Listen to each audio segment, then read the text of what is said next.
మునుగోడు నియోజకవర్గ అభివృద్ధికి నియోజకవర్గాన్ని దత్తత తీసుకోవాలని మునుగోడు శాసనసభ్యులు కోమటిరెడ్డి రాజగోపాల్ రెడ్డి జిల్లా కలెక్టర్కు విజ్ఞప్తి చేశారు. గట్టుప్పల్ మండల కేంద్రంలో నిర్వహించిన రేషన్ కార్డుల పంపిణీ కార్యక్రమానికి ఆయన ముఖ్య అతిథిగా హాజరయ్యారు. బుధవారం మునుగోడు నియోజకవర్గం గట్టుప్పల్ మండల కేంద్రంలో నిర్వహించిన రేషన్ కార్డుల పంపిణీ కార్యక్రమానికి ఆయన ముఖ్య అతిథిగా హాజరయ్యారు. మునుగోడు నియోజకవర్గంలో ఇప్పుడిప్పుడే అభివృద్ధి ప్రారంభమవుతున్నదని, నియోజకవర్గంలో అభివృద్ధి కార్యక్రమాలపై ప్రత్యేకంగా సమీక్షించాలని, నియోజకవర్గ అభివృద్ధికి నియోజకవర్గాన్ని దత్తత తీసుకోవాలని ఎమ్మెల్యే జిల్లా కలెక్టర్తో కోరారు. గట్టుప్పల్ మండలంలో ఇంకా కొన్ని గ్రామాలను చేర్చాల్సి ఉందని, అదేవిధంగా మండలంలో రోడ్లు, ప్రభుత్వ భవనాలు, మౌలిక వసతులు లేవని, వాటన్నింటినీ పూర్తి చేసేందుకు జిల్లా యంత్రాంగం ప్రత్యేక దృష్టి కేంద్రీకరించాలని కోరారు. ప్రత్యేకించి మునుగోడు నియోజకవర్గంలో విద్య, వైద్యంపై ఎక్కువ దృష్టి పెట్టాలని, నియోజకవర్గంలో చిన్న చిన్న కారణాల వల్ల కొంతమంది పేదవారికి ఇందిరమ్మ ఇండ్లు మంజూరు కాలేదని, అందువల్ల ఈ సమస్యలను పరిష్కరించాలని, ప్రత్యేకించి ఇందిరమ్మ ఇండ్లపై సమీక్ష నిర్వహించాలని విజ్ఞప్తి చేశారు.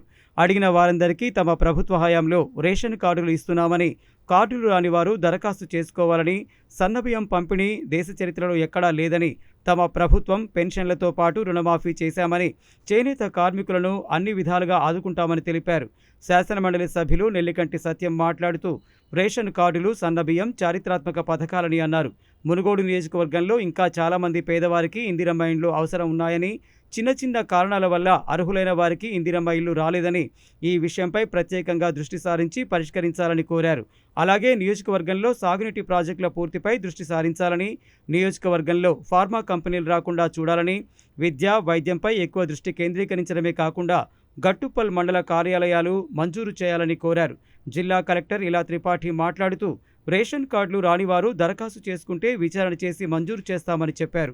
రేషన్ బియ్యంలో అక్రమాలకు పాల్పడవద్దని, సన్నబియ్యం వచ్చిన తర్వాత రేషన్ షాపులపై ఒత్తిడి పెరిగిన దృష్ట్యా కొత్త షాపుల ఏర్పాటుకు ప్రభుత్వానికి ప్రతిపాదనలు పంపిస్తామని చెప్పారు. భూభారతి ద్వారా రెవెన్యూ సదస్సుల్లో వచ్చిన దరఖాస్తులను ఆగస్టు 12లోగా పరిష్కరిస్తామని, గట్టుప్పల్ మండలంలో సాదా బైనామాల దరఖాస్తులు ఎక్కువగా ఉన్నాయన్నారు. రైతులు వరితో పాటు ప్రత్యామ్నాయ పంటలు వేసుకోవాలని కోరారు. డీసీసీబీ అధ్యక్షులు కుమ్మం శ్రీనివాసరెడ్డి, చెండూరు ఆర్డీఓ శ్రీదేవి తదితరులు మాట్లాడారు. మిర్యాలగూడ సబ్ కలెక్టర్, స్థానిక సంస్థల ఇన్ఛార్జ్ అదనపు కలెక్టర్ నారాయణ అమిత్, జిల్లా పౌర సరఫరాల అధికారి వెంకటేశ్వర్లు, పౌర సరఫరాల జిల్లా మేనేజర్ హరీష్ తదితరులు పాల్గొన్నారు.